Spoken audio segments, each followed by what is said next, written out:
The Mavericks.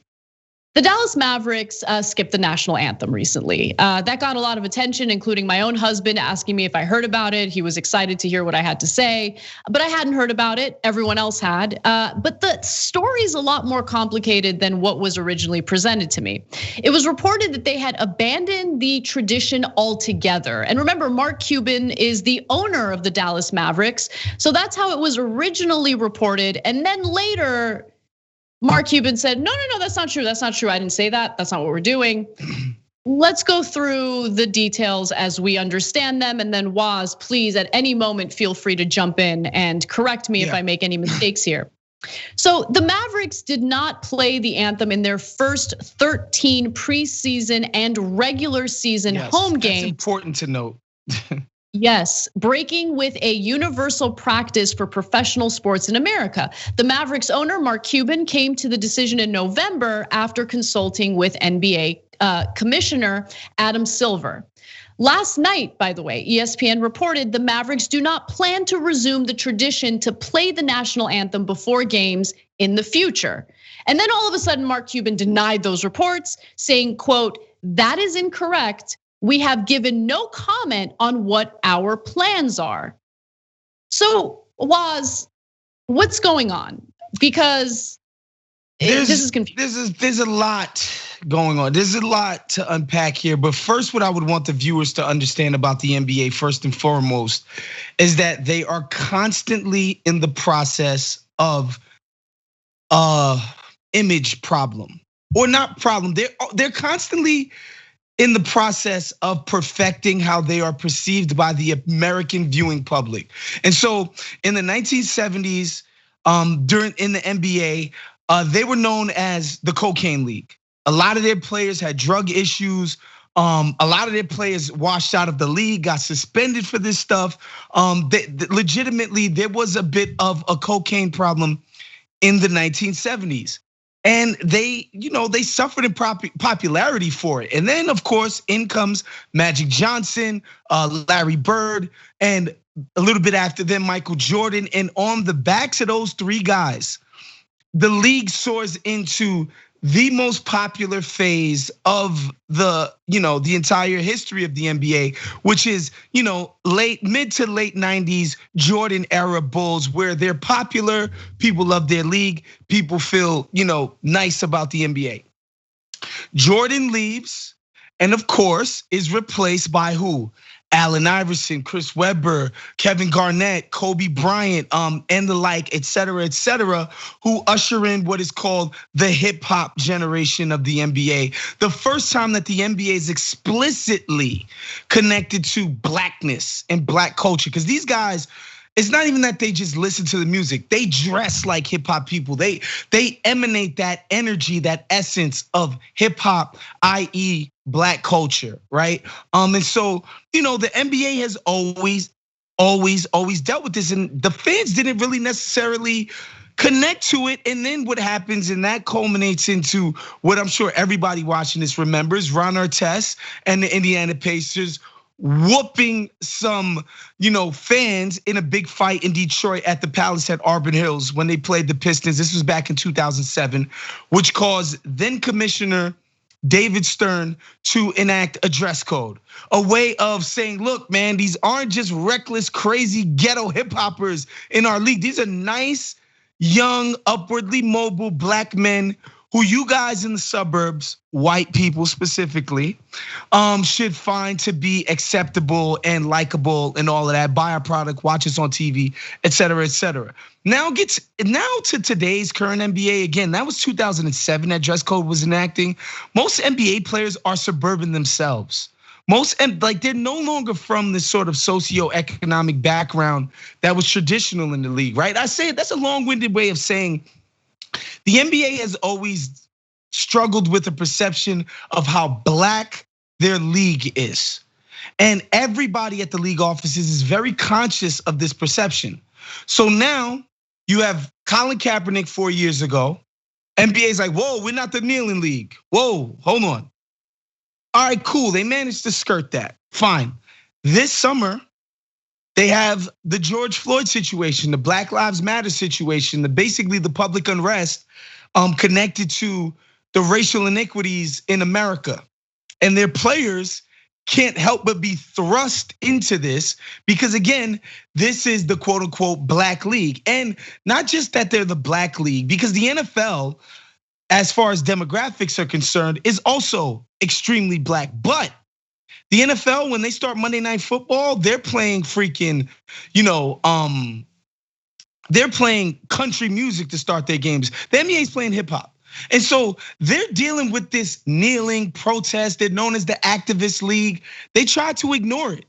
And then they start the season in the bubble, and a bunch of guys are kneeling in empty stadiums. So Mark Cuban's like, we're taking this out. We're not doing this. And nobody noticed or cared. And then somebody reported it.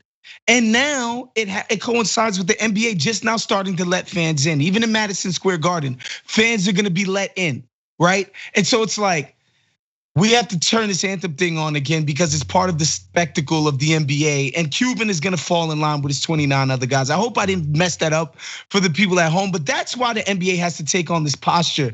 They're constantly battling with being too black.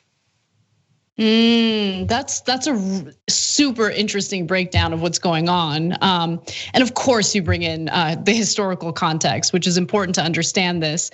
So obviously this is a question about your opinion, but do you believe that Mark Cuban scrapping the national anthem before anyone noticed was just his attempt to avoid controversy with people kneeling? I think it's an acknowledgement of the reason that you play the anthem at games and on TV is to give the viewer, the customer, this illusion of grandeur.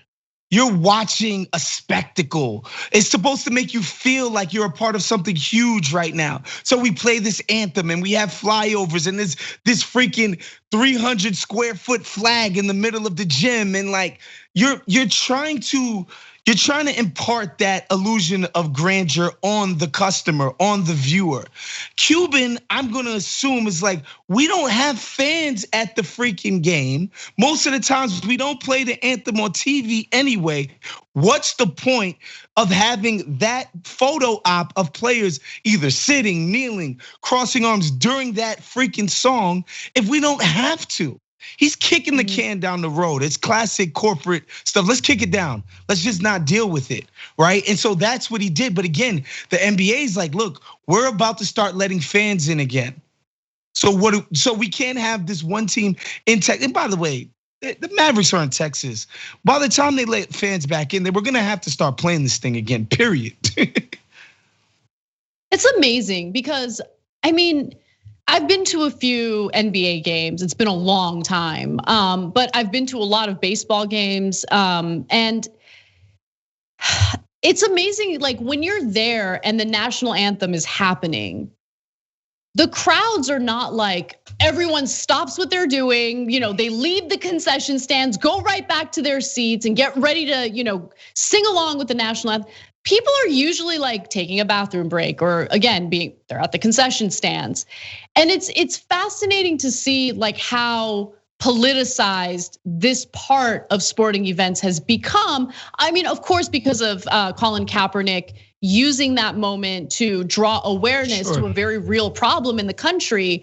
But now it's kind of become like a litmus test of sorts, which I think is incredibly strange. But I do want to draw attention to a poll that we're doing, and I'm genuinely curious what our audience thinks about this.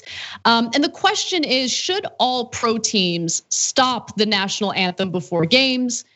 Real easy question here with easy answers. One of them is they should keep playing the national anthem. The second is they should stop playing the national anthem.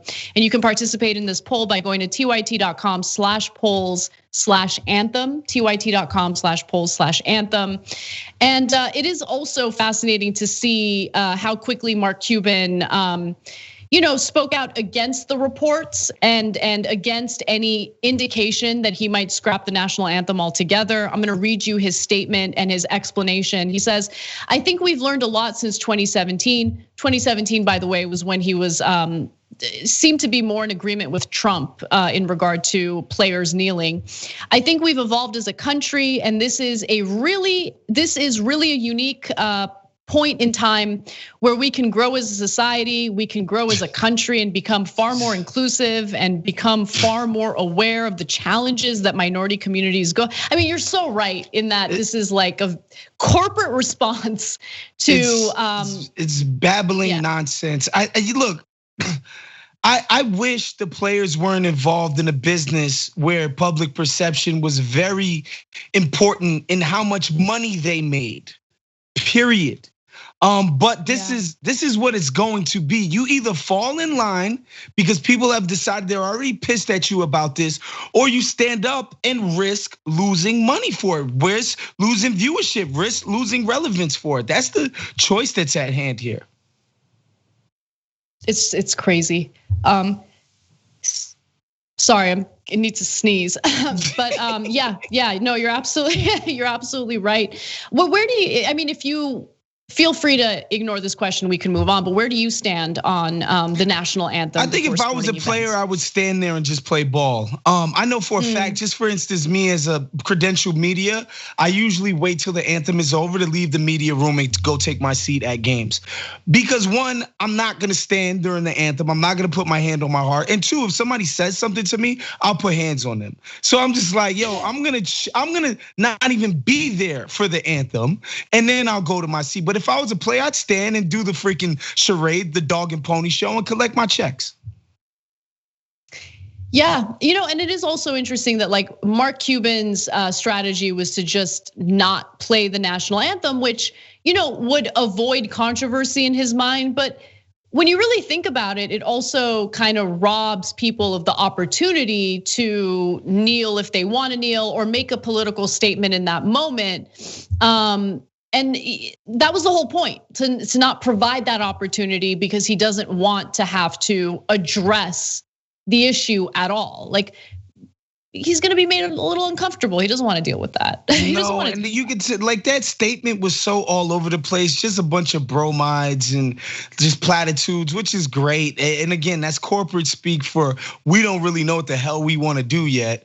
And we don't want to piss off our little employees over here as far as the players, but we damn sure don't want to piss off the American public. So, I understand why he's bumbling, but it's bumbling.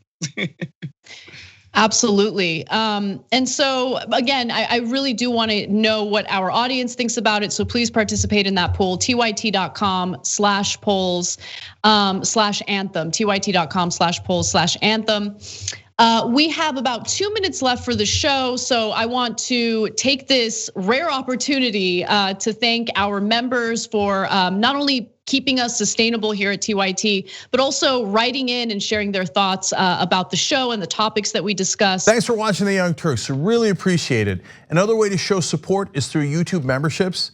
You'll get to interact with us more. There's live chat emojis, badges. You've got emojis of me, Anna, John, JR. So those are super fun. But you also get playback of our exclusive member-only shows and specials right after they air.